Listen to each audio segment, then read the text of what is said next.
Hi sir, thank you for coming to our podcast. You are very sir, आपको कौन नहीं जानता है द भारत गबोल के जी।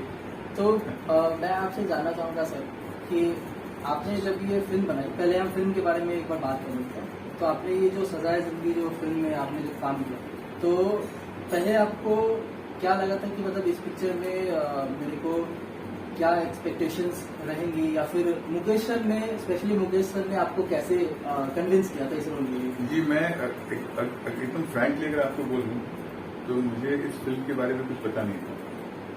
जब मुकेश जी फोन करते हैं, बोलते हैं फिल्म करना है, 10 बजे घर पे आ जाओ, तो हम आ जाते हैं।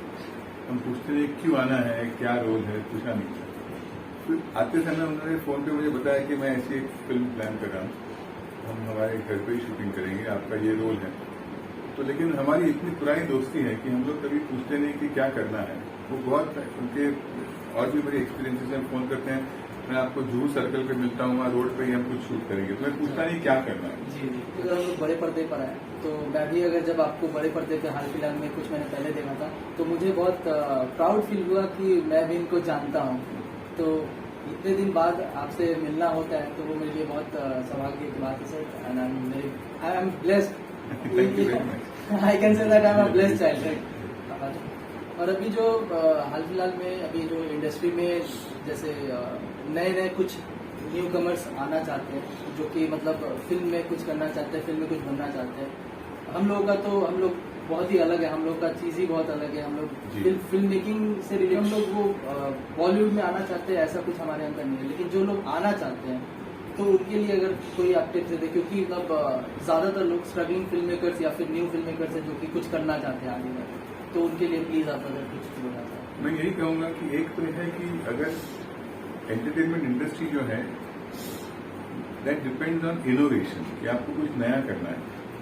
आज तो हो ये रहा है कि वह किसी की भी अगर आप स्टोरी कुछ करते हो, या सिर्फ आप कोई फेमस समझो साउथ इंडियन फिल्म हो, उसका आप रीमेक करते हो, तो ये OTT प्लेटफॉर्म पे लोग देख चुके होते हैं। तो कुछ नई चीज करना कि जो लोगों ने देखी नहीं होगी, और नए तरीके से वो पेश करना, वो बहुत इम्पोर्टेंट है। तो अगर वो करेंगे तो I think film industry as a whole will benefit, और ये बहुत जरूरी है। दूसरी बात एक है कि क्रिएटिविटी के अलावा अगर ये इंडस्ट्री में आपको रहना है, तो you must have a tough skin. होता यह है कि इसमें रिजेक्शन होते रहते हैं कि आप जैसे बोल रहे हैं कि आप जो अपकमिंग राइटर्स हो या डायरेक्टर्स हो, वो जब कभी आते हैं किसी के पास अपनी स्टोरी या आइडिया लेके, तो OTT प्लेटफॉर्म हो, टेलीविजन हो या फिल्म मेकर्स हो, वो कीप ऑन सजेस्टिंग कि इसमें ये चेंज करो, ये करो, which become very disappointing to newcomers. कि हमारे पास एक दिमाग में अच्छी आइडिया है, 10 लोग बैठ के अगर उसको तोड़ फोड़ के कुछ और करें, तो ये सहन करने के लिए आप में वो सहन शक्ति होनी चाहिए कि मैं लोगों के साथ बैठ के बात करूंगा, अगर वो बोलते हैं मुझे पसंद आता है तो मैं करूंगा, नहीं आता है तो मैं नहीं करूंगा। लेकिन innovation is the most important thing, कुछ नया करना। This industry depends on innovation, और ये आजकल मेरे ख्याल से बॉलीवुड में करने की बहुत एक जमाना था जब Bengali film makers were ruling Bollywood. मतलब बॉलीवुड की सारी बड़ी बड़ी जो फिल्में थी, डायरेक्टर्स, प्रोड्यूसर्स, म्यूजिक डायरेक्टर्स, सारे बंगालीज थे वहां। Then south Indian film makers became a big thing, but they started making larger than life films. तो आई थिंक इसमें जो वाया मीडिया जो है कि आप ऐसी कोई फिल्म बनाए जो लोग मोबाइल पे देखने के बजाय थिएटर में आके देखने को पसंद करेंगे, तो it has to have a slightly larger than life look. नहीं तो आप मोबाइल पे देख सकते हो, उसमें फर्क नहीं पड़ता। कि मोबाइल पे ना देखें, तो I think Bengali film industry और बॉलीवुड हो, ये करना बहुत जरूरी है।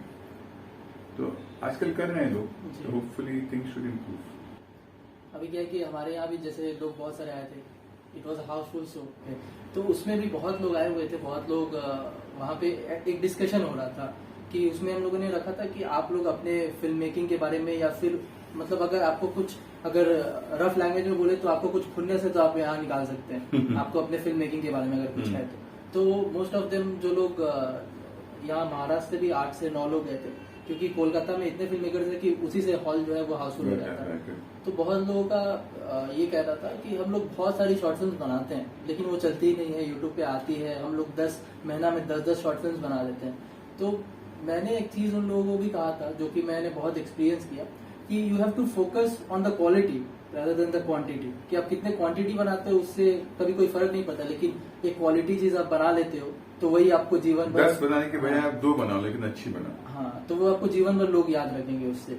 जैसे मैं उसी पे अब आ जाऊंगा फोकस, कि जो एड्स है, एड्स की दुनिया, जैसे अमूल वगैरह ये सब हो गया, तो उसमें आपका भी हाथ बहुत बड़ा है, तो उसके बारे में अगर कुछ बोले थे, क्योंकि ये सेगमेंट जो है उसी को लेके अब एडवर्टाइजिंग में क्या होता है ना कि एडवर्टाइजिंग या एंटरटेनमेंट जैसे कि फिल्म है, इसमें सबसे इम्पोर्टेंट जो घटक रहता है वो तुम्हारा ऑडियंस कौन है। जब हम एड फिल्म बनाते हैं, कैंपेन तैयार करते हैं, तो हमको ये दिमाग में रखना जरूरी होता है कि ये देखने वाला कौन है, ये प्रोडक्ट खरीदने वाला कौन है।